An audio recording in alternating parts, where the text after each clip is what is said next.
introduce me, but I'll say hello again. I'm Dr. Brandy Johnson, chiropractor in beautiful Boone, North Carolina. And we do have a lot to cover today. I will tell you that I've taken chemistry, I've taken organic chemistry just for my degrees, but I'm not a chemist. So if you're wanting a super detailed, how essential oils work, probably not your girl. But if you want an overview how they work in kind of a simple way, then I am your girl. I can do that. Now we are going to be going through a lot, so I'm going to try to not speak too fast, but I do want to move through the material so that we don't end up missing anything. On top of that, if you can save your questions till the end, that would be good, just because a lot of this needs to be going in a certain format, and if we kind of get off track, then things kind of get combobulated and it doesn't make sense. So unless there's something that you need me to repeat because you'll miss the rest of it, I'm happy to do that. Otherwise, let's try to save it till the end. Normally I don't mind, but just for today, that's going to be my little request. So you have your notes.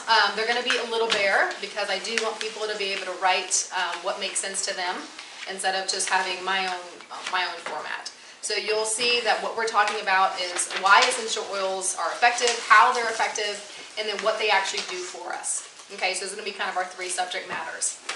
So first is why are essential oils effective? Okay, this can be summed up in one thing, and I think I have this on your notes, and that is nature is designed by an intelligent creator, as are we. So because nature is intelligent, we're intelligent, we naturally work well together. Now, what do essential oils do in the plant? Okay, well, essential oils in the plant, Holly can even talk to you more about where the essential oils come from in the plant. They come from like the aromatic part, and they are for plant metabolism. They deal with plant growth, and they also act as a plant's immune system. Okay, so the essential oils in the plant, they help to ward off viruses and parasites and bacteria. So that is why we are able to get those benefits from the essential oils when we diffuse them or put them on our skin or what have you. So that's what we're getting. We're getting the immune system from the plant. Now, plants are actually studied this way to develop different drugs and different antibacterials and different antivirals. So nature is inspiring drugs since the very beginning. And we know that our body can become resilient to different drugs and bacteria can be resistant to different drugs. But that doesn't happen with the essential oils because it's just the nature of the plant. They vary ever so slightly every season and every year. So they don't have a chance to mutate to be resilient to it. So they are very powerful in that way. Now, like I said, we have the antibacterial properties, antiviral properties, and they do very similar things inside of us. That's why they help protect our immune system. Okay, now because essential oils come from plants, come from nature, which is very intelligent, the essential oils know whenever they're going after something in our body to leave the good stuff alone, right? Whenever we're talking about regular pharmaceuticals that doesn't have this intelligence behind it, it just wipes out everything, right? Antibiotics are an atomic bomb for your body. Essential oils will not have that effect. Now, this is due to the fact that natural compounds are better at interacting with other natural compounds. We're a natural compound, essential oils are natural compounds. It's a beautiful marriage, right? Now, obviously, pharmaceuticals are not, so we have side effects and things of that nature. Now, this is what I think gets to be really exciting is when we start looking into the nitty-gritty of the essential oils. Now, one drop of essential oil or any type of essential oil can be made up of 300 different constituents, okay? That's 300 different parts, different little chemical things in it. And it can have up to 400,000 molecules in just one drop, okay? 400,000 molecules. And each one of those little molecules are a different size and a different shape, okay? So we're talking tons and just tons of different ways that it can interact with the cells of your body. And they interact with all the different pathways in your body, okay? Now, each one of those has a purpose. We talk about 400,000 molecules or 300 different constituents. Each one of those has a certain purpose and will interact with the cell a different way. And whenever you combine all those together, you have synergy, right? We understand synergy is when the effect is greater than the sum of the parts, okay? So 2 + 2 = 5. Now, this is why just one drop of essential oil can do so many different amazing things. There's not a single drug on the market that has that type of profile. There's just not. We'll talk a little bit more about what pharmaceuticals are and how they work. Now, this is why where you get your essential oils really matter. Okay, we're talking 300 different constituents, 400,000 different molecules, all a different shape, a different size, and they do something different.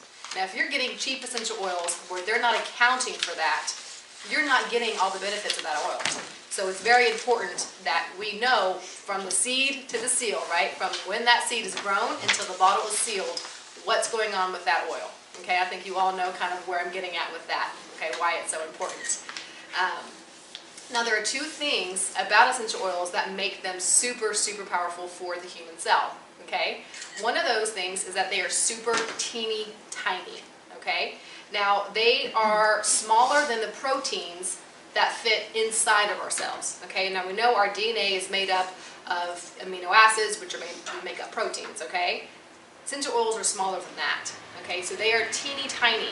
So because of that, they are able to quickly circulate throughout your entire system. Now, essential oil molecule is roughly, a cell is roughly 50,000 or 50,000 times larger than essential oil molecule, okay? So just to give you an idea of size, an essential oil molecule is 1/50,000th of the size of a cell. Now, whenever we diffuse the essential oils into the air like we're doing now with thieves to protect our immune systems, they are going in through our nose and going directly into our limbic system. Now, your limbic system is where your body houses memory, it affects your mood. Whenever your limbic system is something that your body will store, is this good or bad? Is it safe? Is it not safe? So that's why you can actually use essential oils to kind of rewire your brain, so to speak, right? So that's why, you know, you can smell pumpkin pie and think of your grandmother or what have you. And you can smell certain smells, maybe remind you of an ex-boyfriend or whatever. That's because it's going directly into your limbic system. It goes directly through because these molecules are so teeny tiny. Now, so they're tiny, which helps them get into the cells. Now, they're also lipophilic, which means they like lipid. They like the fat. And all of our cells have a lipid membrane around them.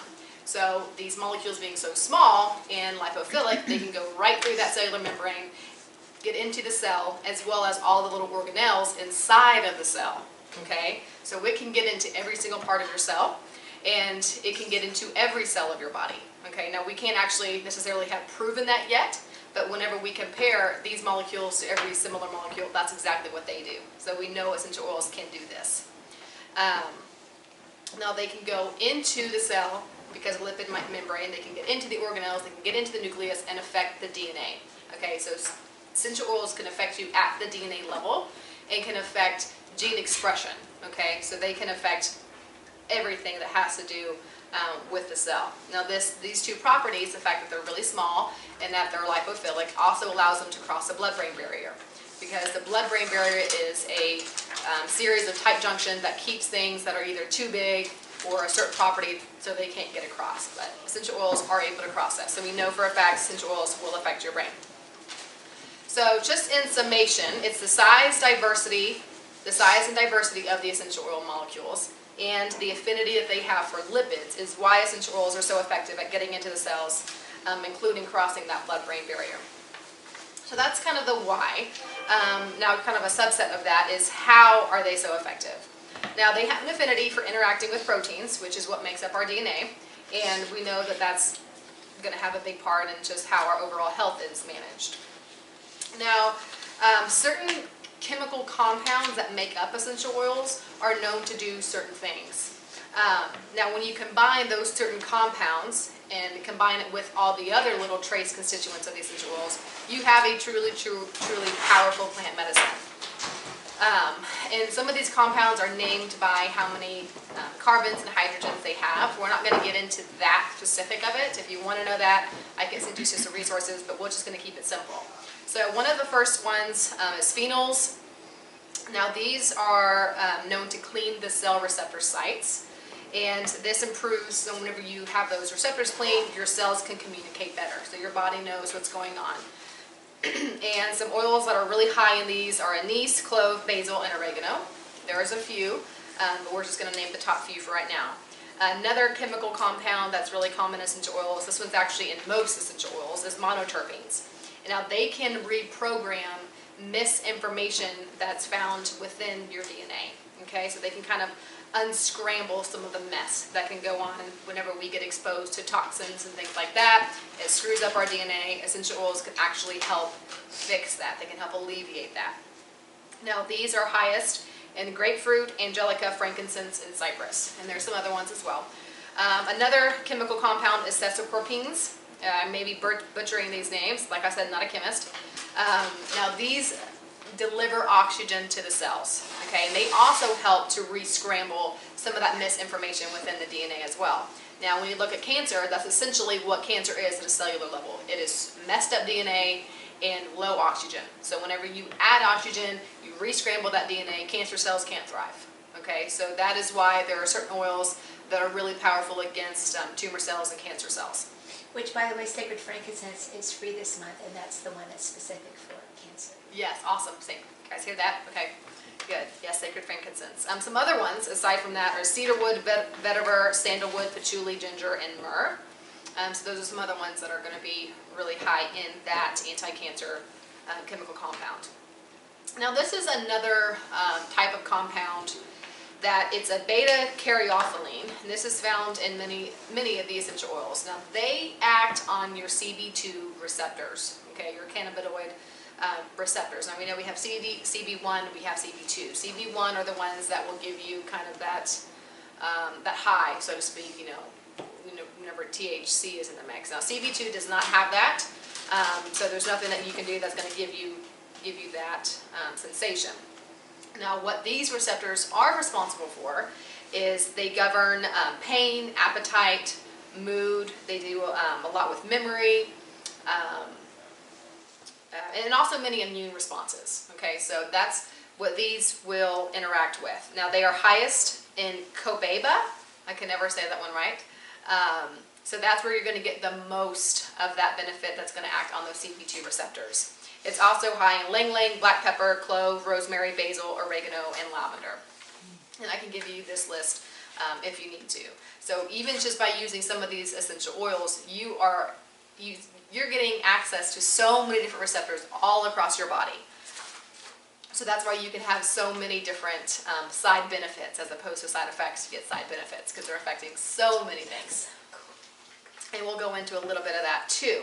Now, because of how the molecules inside these essential oils are affecting the cells, the changes that it enacts are permanent. That is why it actually changes things. It's not covering something up, it's not lessening an expression, it is changing what's going on at the cell. So that is why people, even after they stop using essential oils, they'll still get some of those effects because their cells have changed.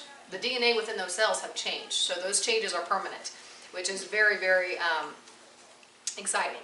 Now, this is the point where I just want to stop for a minute, and we kind of talked about how essential oils are working at the cell and their pathways. Now let's compare that to just Western medicine, because that's what most of us are familiar with, so when we have that comparison, it can kind of make things make more sense.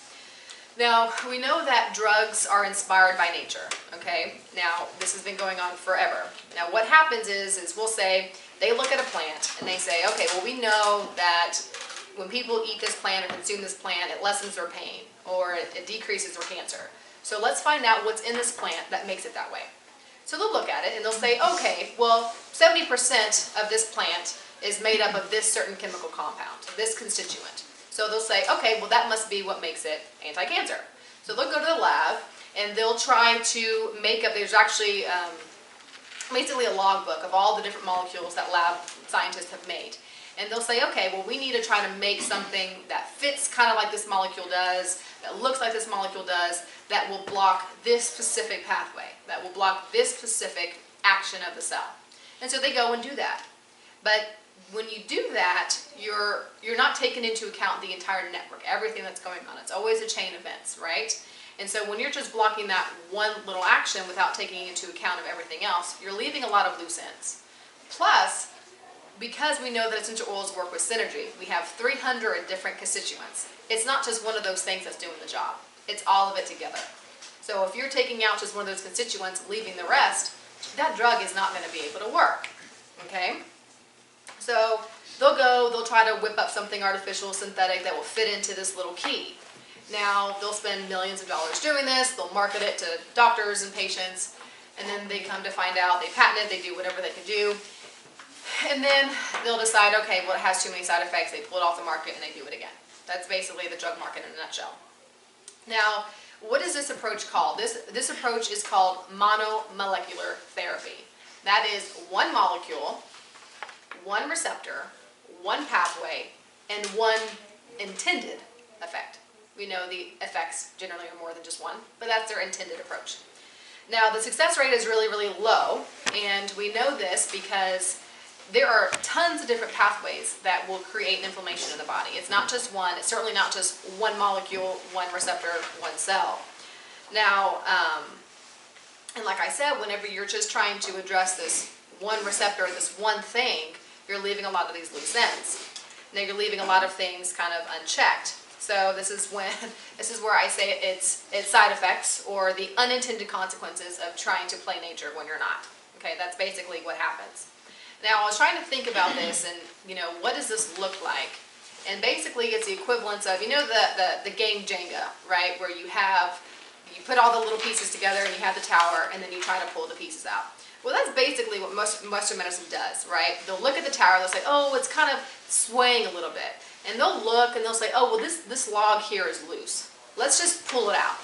But they're not taking into account that whole entire Jenga block of, yeah, this one may be loose, but it's actually supporting that structure, everything above it.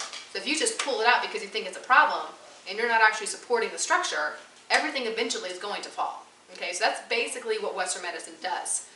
And compare that to what natural medicine does, is they don't pull that log out, they support the entire structure because they have all these different moving parts, they have all these different constituents that are doing all these different things, and they just come around it like a protective shell. So it's very, very a different approach. Now, so just basically that tower falls. Now, nature is the only thing that can actually restore homeostasis back to the cell. Okay, it was designed to do that. So it's the only thing that can do that. Drugs cannot do that. You cannot restore homeostasis to an entire system with one molecule, one receptor, one approach. Now, within those 300 different constituents and 400,000 molecules, it has the tools to support that tower. Okay, so that is called polymolecular therapy. So compare that to Western medicine's one molecule, one intended effect. Polymolecular therapy is using all the different molecules that we have in the essential oils that are affecting every single thing in the chain reaction. Now, this doesn't leave anything unchecked. It's supporting that whole entire Jenga tower. So this is how essential oils truly fix issues as opposed to just covering up symptoms. They're addressing the whole entire piece.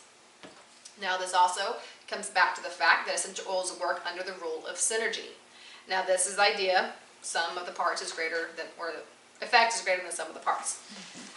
So let's compare this a little bit more, right? So we have the Westerners that take one little constituent out of the plant and say, okay, this must be what makes this plant good for pain, okay? But all the other little trace elements are what is needed to make that happen. So if you start looking at essential oils like the key in the lock, okay, that's what happens basically with our cells, with receptors, right? So you have to have a key to open up that lock. Well, even if the essential oil is a 70% molecule A, you have to have molecule B to open up that door. But how much molecule B do you need just to open up the door to let molecule A get in and do its work? You don't need much. But if you don't have the ability to open up that door, why even bother with molecule A? Does that kind of make sense? So you have to have all of these things together. Whereas Western medicine may say that's a trace element. That doesn't do anything. It's only 1% of the chemical makeup of this plant. It can't possibly do anything. But in fact, it does everything. And we can also look at this but they've done studies where they'll take some of these different constituents and they'll put them in, say, a petri dish with some cells and see how it acts on the cells. Molecule A does nothing. Molecule B does nothing. When you put molecule A and molecule B together, it has these anti-cancer effects, or it has pain-relieving effects, or whatever the effect may be, but they do nothing on their own. So that's why we have to have synergy. By definition, you cannot have synergy with Western medicine when they only deal with one molecule. 1 plus 0 that doesn't do anything, right? So we have to have all these things working together in order to have these great effects. Okay. Hope I'm not moving too quickly here. All right, so like I said, so we have molecule A, molecule B, they do nothing by themselves. Together, they do everything. Now multiply that by 100 or 150, because remember we have 300 possible constituents in an essential oil. So multiply that little effect by that many, and that is what you're getting whenever you are using just one drop of essential oil. Okay, it doesn't take much. Holly is so great at teaching us how to make our essential oils stretch, right? And because we want to get as most out of it as we can. But it's also because we don't need that much. You can't overdo it. You can, because you're talking about so much going on in just one drop of essential oil. So you don't need much to get these amazing effects. So expensive? No. All right, so this, and like I said, now because we are changing so many different things, we're acting on so many receptors, this allows these changes to be made to be permanent. So just missing some of these little constituents, these trace constituents, is how without them you're going to end up with a very lackluster product. That is again why it is so important. And a lot of these cheaper essential oil manufacturers is they'll do the same thing. They'll say, okay, this essential oil, this plant is 70% this and 10% this. The rest of the little 2.5% doesn't matter. So they'll put those components into a bottle and they'll say, boom, there's your natural therapeutic whatever. And they'll sell it for 1/3 of the price. Well, okay, yeah, it's worth 1/3 of the price, or if anything, because you're not going to get near the effect that you need to get if you're not getting every single one of those constituents in that oil. So that has to sink in. That is true synergy. So let that sink in. Can you tell the story of Cypress? You can tell it better. Okay, I just think it's important to share. Yeah.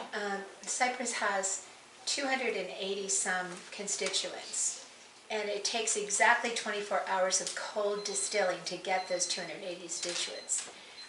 You can do it a lot faster in 5 hours flat, and you can get just as much oil, but you will only have 11 constituents. And so if you do it for 25 hours, you don't have any constituents. So Young Living is so amazing at their research of knowing for each and every single plant when to harvest it and exactly how to distill it for exactly how many hours. It's beautiful. I've been to the farms and it's amazing. It's worship to me to see how well they do that. Not worshiping them, but worshiping the Creator. Right, exactly. Yeah. I mean, the Lord tells us that we're supposed to take care of what He's given us. We're supposed to be good stewards of the earth He's given us. And if we're just butchering it for a cheap product, we're insulting Him. Yeah. We're insulting what He has done and what He has intended for these plants, medicines to do. So you can't take, like she's saying, a product that has 280 constituents and take out a few of them, or most of them, and then expect it to work like it's whole. It just isn't going to work. Now, again, so you don't want to miss out on a single one of those molecules, a single one of those constituents, because that single one may do the one thing that you need it to do. Okay, so it's all important. So that gives us a little bit of the how, the why.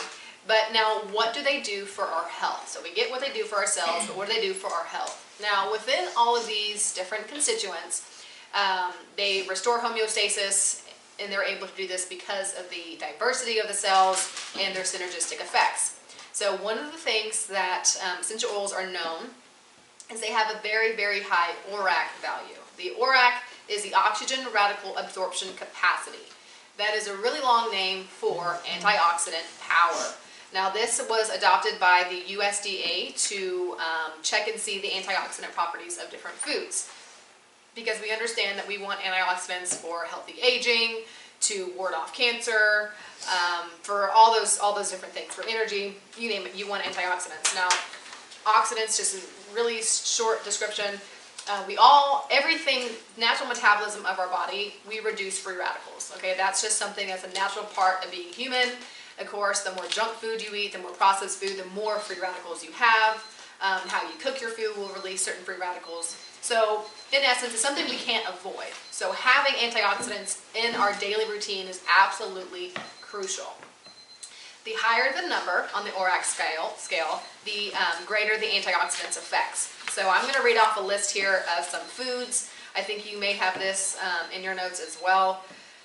Carrots, 210, oranges, 750, berries. So strawberries, 1,540 on the scale. Blueberries, which are halted as just one of the greatest antioxidants you could possibly consume, they have 2,400. Now, let's compare that to wolfberry, which is also known as goji berry. They have 25,300 units on the ORAC scale. Okay, so that is higher than anything else that we're, could just pick up at and that's our Ningxia Red. That's our Ningxia Red, yes. And they make every single bit of those antioxidants even more bioavailable because they add essential oils into the mix. Okay, so we know how essential oils can get into cells and do their business. When you add that super crazy antioxidant ability of the wolfberries, you've got an amazing antioxidant, delicious drink, I might add. So let's talk about some of the specific oils. Sandalwood is 160, frankincense 630, cinnamon 10,340, myrrh is 379,800. So Jesus was getting some pretty cool antioxidants whenever he was born. It's a great gift. Keep that in mind when you're looking for gifts this year. Clove, okay, 1,078,700, okay? An ounce of clove oil has antioxidant capacity of 320 pounds of carrots or 28 quarts of blueberries. Wow. That is a lot of antioxidant properties.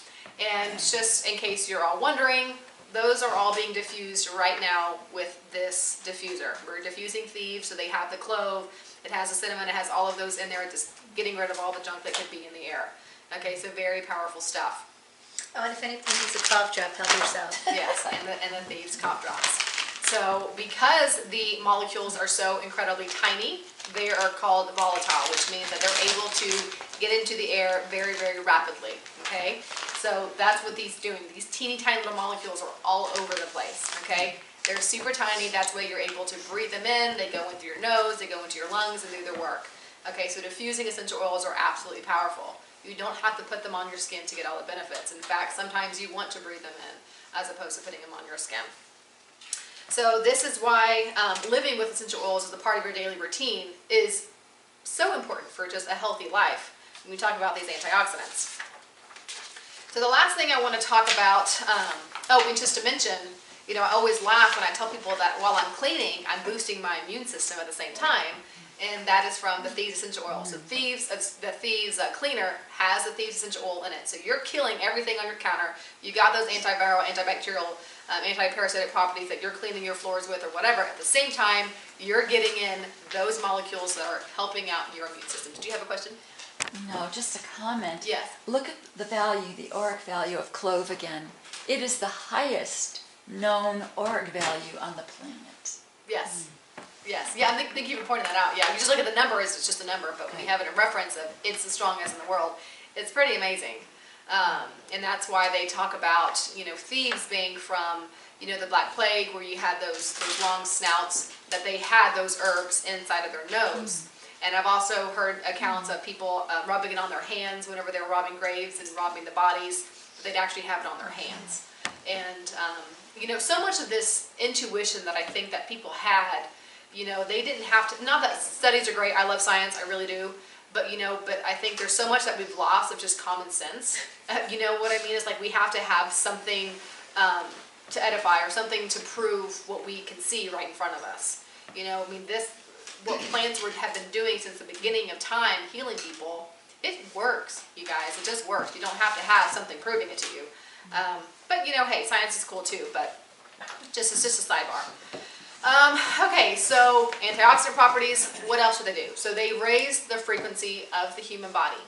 Now, we are energetic beings. I think that kind of rubs some people the wrong way. It doesn't rub them the wrong way if their heart stops and they get a jolt of electricity to start their heart again. They don't have a problem with it then. Okay, so yes, we are electric beings. That's just the way it is. We have, you know, a gravitational force or whatever on the earth, and when we touch the earth, that changes our energy. So we're energetic beings. That's just the way it is. Now, a healthy person has a frequency of about 62 to 68 megahertz. Cancer can begin when a person's overall frequency drops to about 42. Now, essential oils have extremely high frequencies. Rose essential oil is one of the highest. I think actually it's Idaho spruce is the highest 520. now. 520. Okay, so I didn't have that on here because I wasn't sure of the exact number. So you can write that in, Idaho blue spruce at 520. My favorite oil. It smells amazing. Rose 320, lavender 118, juniper 98, peppermint 78. My favorite essential oil of all time is Valor, which is a blend of different essential oils. It actually has a lower frequency. And I want to point this out just because if you start digging into this and you kind of get hung up for a second like I did. Now, certain parts of your body has different frequencies, okay? Your musculoskeletal system has a lower frequency of, I forgot exactly what it is. but it has a lower frequency than the 62 to 68. Now, Valor has that same frequency, so that's why it is so good for your musculoskeletal system. That's why they call it chiropractor in a bottle. I love to put this on my patients in the office to help them hold their adjustments. And so that is why there is that difference in frequency. I just want to point that out. And Valor comes in the kit. Yes, and Valor's in the, a lot of these oils actually are in the premium starter kit, so you're going to get to use all of them. So as you can see, there's a lot to the why, the how, and the what. Now, I would implore you to not take a mechanistic view of the essential oils. For instance, I have this problem, I'm going to use this oil for this problem. That's a Westerner thought, right? So these essential oils affect your whole entire body, okay? So the idea is always to get your body back into balance. Now, yes, certain essential oils have certain affinities for different problems and different things, but what works for one person may not work for the next. A lot of times it will, but we all have a little bit of a different genetic makeup. We have different toxins inside of us. We have different experiences, which will affect how our DNA is expressed. So what I encourage everyone to do is get an idea of, yeah, what works for a lot of people, but don't get hung up on the fact that it doesn't work for you.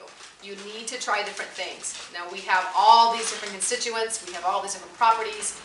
We all have different roots to the issues of our pain, or what maybe has caused our cancer, or maybe what is causing our mood swings, or maybe what's causing our depression. So you just need to find what works best for you, because these oils are affecting the root cause. They don't care about your symptoms.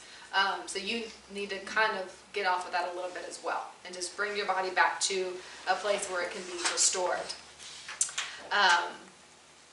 Now, it's also, one thing I wanted to point out, I added this in the last second, so it's not in your notes, but I wanted to say that when I was reading, I learned that a lot of essential oils actually clear out of your body rather quickly. So a lot of them will actually clear out of your body within 2 hours. I think the average is 90 minutes. So that is why applying your oils in the morning before you start your day may not get you through the rest of the day, right? That's something that you need to be using on a continual basis. So your essential oils do absolutely nothing for you if you are keeping them stored up somewhere for a rainy day, okay? They don't do anything for you. You've got to keep them on your body so they can continue to repair. Sometimes less is more, but what you can do is, I know a lot of us, are really familiar with the idea of let's put oils on the bottom of our feet, and because they have the biggest pores in your body at the bottom of your feet. Well, although that is true, there's actually another layer to that for why that is actually beneficial. It is because you have an extra thickness of skin at the bottom of your feet, and it acts as kind of a reservoir for the essential oils. They have almost like a time release, okay? So when you do that, it lets them kind of do their job throughout the day, and they can actually be held for up to 48 hours in that place. Okay, so putting the oils on your wrists and on your neck is great, but just expect the fact that that's going to be gone within a couple hours. But when you are trying for a very specific effect, like you want to be grounded, or you're going to have a stressful day and you need those oils to last longer than 2 hours in your body, put them on the bottom of your feet, and that will help. And then of course you can also apply them topically to certain areas like your liver, your heart, the diffuser necklace, you can be breathing that all day long. You can do that as well. But just remember, you need something to hold it, like the diffuser necklaces that have the little sponge or whatever that kind of holds them.